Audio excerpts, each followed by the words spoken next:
Thanks, Chloe. So Janet's staying on, and joining Janet now is Nick Catlin, who's a special educational needs and disability advisory teacher with the education charity Decipher, and two young people who have a personal experience of going through the school system with DMD, Sam Cornelius-Light, who's a research and campaigns officer at Pathfinders Neuromuscular Alliance, and a Duchenne patient advocate, Saul Catlin.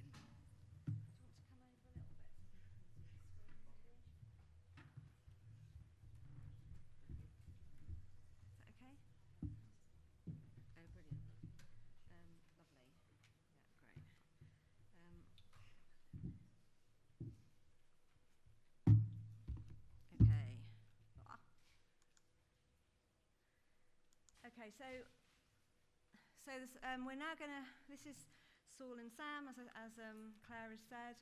We're going to talk a little bit about the risks and how you get support in school, and then we're going to have a chat about the different areas of need that are supported in school, and Saul and Sam will be sharing their personal experience. So just as Chloe has just said, it's really important that we remember that DMD isn't just a neuromuscular condition, but it's a neurodevelopmental, and it impacts the brain. And we need to make sure that school know that, because there will be things that young people are struggling with on top of their physical needs.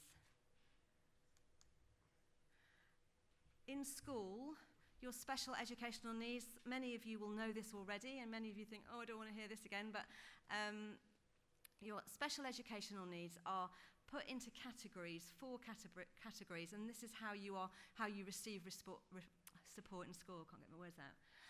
So, communication and interaction, which includes things like speech and language difficulties, autism spectrum condition, cognition and learning, which includes things like dyslexia, dysgraphia, dyscalculia, which is struggle with maths, physical and sensory needs, obviously Duchenne is a physical condition as well, and finally social, emotional and mental health. So we know that young people with Duchenne can be prone to depression and anxiety, but we also know that there are risks of ADHD. Now, not all young people with DMD will have all of these things, but it's really important that school are thinking about the 4 areas of the Special Needs Code of Practice, because research that we've done with families has shown that actually schools often only look at the physical. Communication, cognition, and social and emotional can often get overlooked because schools just think, oh, this is a physical condition. So please flag this up and make sure that your school is aware of it. Okay, so would you like to talk now, Nick? I have to. No, you don't. I can do it if you like. No, go on, you carry on. You're doing a good job. Okay, I'll come to you in a minute. I don't know. What? Well, I'll take the mics. Yeah, good idea. Thank you. Sorry, we are very organised. Does this work? Yeah, it does. Okay, so if we think of the cognition and learning aspect of special educational needs then, as I said, it includes things like dyslexia and dyscalculia, but these are really, underneath those difficulties at school, are really problems with working memory, trying to hold things in your head, listening to instructions, so, you know, if somebody tells you to do 3 things, not really remembering it all, and it also, of course, or 1 thing even, and, you know, that really impacts on your ability to learn to read and your ability to become numerate, really. So, maybe Sam, on you say. Well, just to say about what works is that quite often, well, in most cases, when you get an education health care plan, it will include support from a teaching assistant. Sometimes it's called a one-to-one teaching assistant, and this is really, really, really important for lots of reasons, in terms of the teaching assistant offering scaffolding for learning in the classroom, maintaining focus, brain breaks, checking understanding, and so on. But I just wondered if we could ask Sam or Saul, or both of them, do you think that there are positives and negatives about having a teaching assistant? Who's going to go? Should be already be on, I think, yeah. Yes, I think the benefits for me of having one-to-one TA is sort of very much for just understanding things, double-checking things, and so that's what I sort of used a teaching assistant for, just to sort of give me a bit of direction to sort of what I need to do. And yeah, it's very important to sort of to help me if I needed a break, for example, as well. Especially if I was doing PE or something, then that's really important. So I think having a one-to-one is just TAs having someone to talk to as well.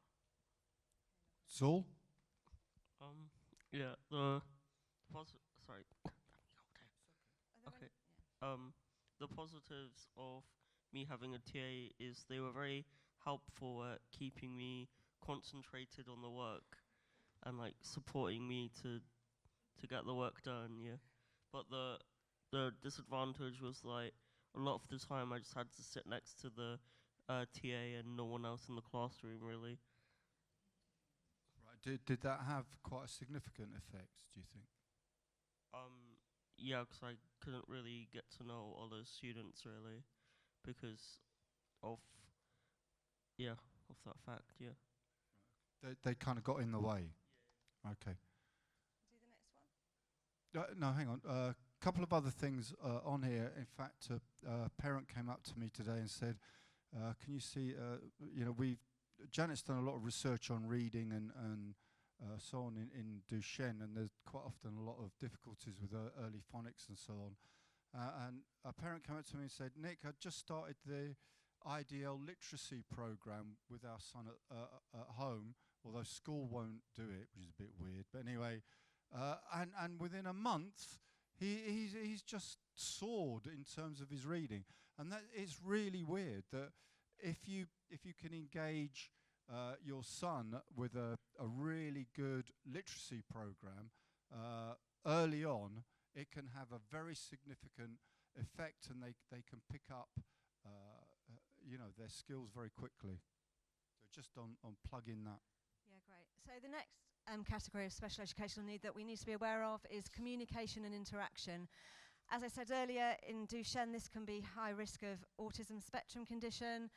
It can also be things like just social anxiety, speech and language difficulties, but also just, trying to get into conversations, struggling with banter, all those sorts of things that can be quite difficult when you have to communicate, particularly with teenagers.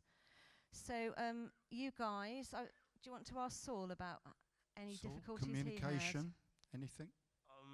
Yeah, I do struggle a lot with communication because of being on the spectrum, and I sometimes don't get how to start conversations, or I just find it uninteresting talking like hours about one subject I'm not really that interested in. Yeah. So come on, tell them, what sort of things are you interested in? Stuff like kind of like D&D stuff, like What's that. D&D? What's DMD? They won't know. They're all too old. It's this like role-playing game where you use your imagination to complete quests and fight monsters. Okay, so you don't talk to me about football much. No, no. Okay, you weren't going to talk about this one, were you? No. Okay, so I think Chloe's already talked about referrals to CAMS and things like that, so we'll move on to social, emotional and mental health. So again, I mean, lots of parents report that their young people feel socially isolated. It's difficult to make friends sometimes, and sometimes this is about, as I said earlier, about ableism, about culture, about attitudes, about systems, but it can also be other things that get in the way. Sam, were you going to talk about this one? Yeah. So for me on this one, something that I had at school was where it says a buddy system. So what that was two of my friends who I'd made friends with, they helped me sort of navigate the school, go between lessons. So they were friends that basically were doing the job of the TA, but they were it was much sort of nicer having someone on your level who was sort of a friend helping you navigate the school. So that's what I had as well, which really helped me sort of with, so you're not always with an adult all the time. you sort of with your mates, and that helped me feel more included. Brilliant, thank you. So Saul, I think Saul, anything? Mm, Come on, talk to us about explosive meltdowns. okay, when I was in primary school, but not so much secondary or university, I used to get get upset about stuff and not be able to really control my behavior, and maybe upsetting one of my friends or hurting them by not meaning to, because I just didn't understand how those emotions work. And for me, getting the ADHD diagnosis and the Ritalin kind of really supported me to get through to get through primary and secondary school. So that was really supportive.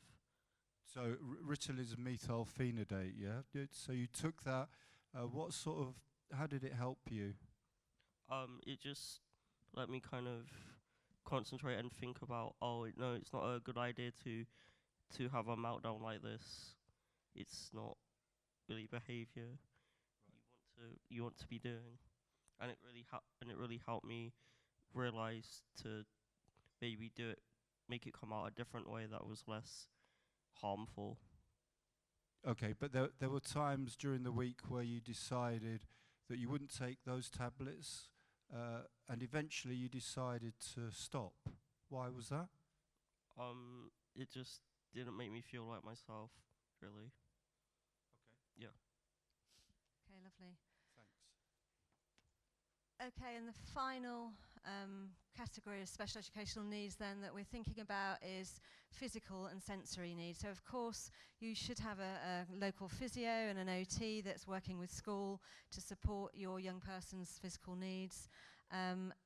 Obviously there's things like personal care, managing going to the toilet, getting in and out of the building, but there's other things as well that physios can train learning support assistants to do. So do you want to talk about that, Sam?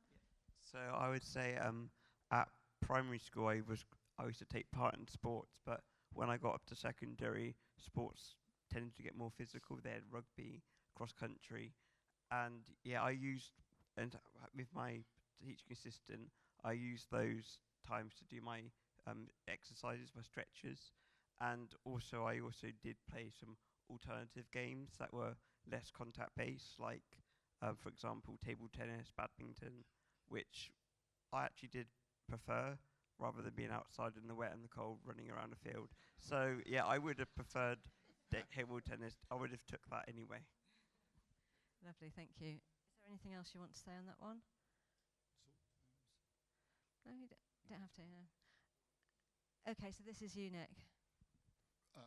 Right. 2 minutes. Yeah. So to sum up in terms of really important things to do, what I want you to do, all the parents in this room, is I want you to think about writing a personal statement, but for several reasons. But one of those are time factors. When you go to see your neuromuscular consultant or your Senko in school, you don't have much time to get over what it is that what you think is working well or not working well. And also, if you're anything like me, you'll go into the meeting and forget half the things that you really want to say. So write them down. Write down what is working well, what's not working well. If you want to develop it further, I can give you some support through our Decipher program that's funded by Duchenne UK, and it's free support. I can give you some help and assistance and advice on developing that into a bigger personal statement. Keep it updated. Keep it saved in the cloud somewhere, and send that into the neuromuscular consultant or the Senko before you have review meetings. It really, really is great for them to pick up on things and start that initial discussion,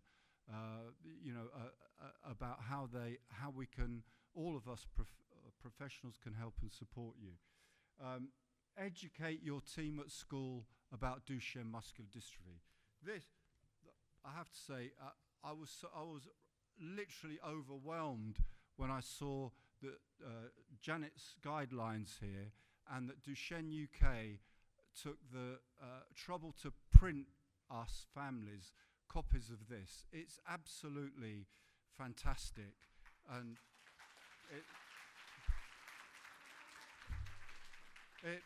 she's really embarrassed about that, but it's true. It's true. What up, but shall I tell you something? If it sits on the table out there, it's completely useless. What you guys have got to do, the parents in this room, on Monday morning, take a couple of copies of this, take it to the Senko in school, and say, I want a meeting on Friday, and I want to sit here and we'll have a chat.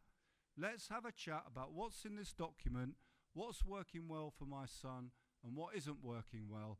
I guarantee you it will work wonders, and it will get over some of those conflicts that we have with school, because we get very frustrated.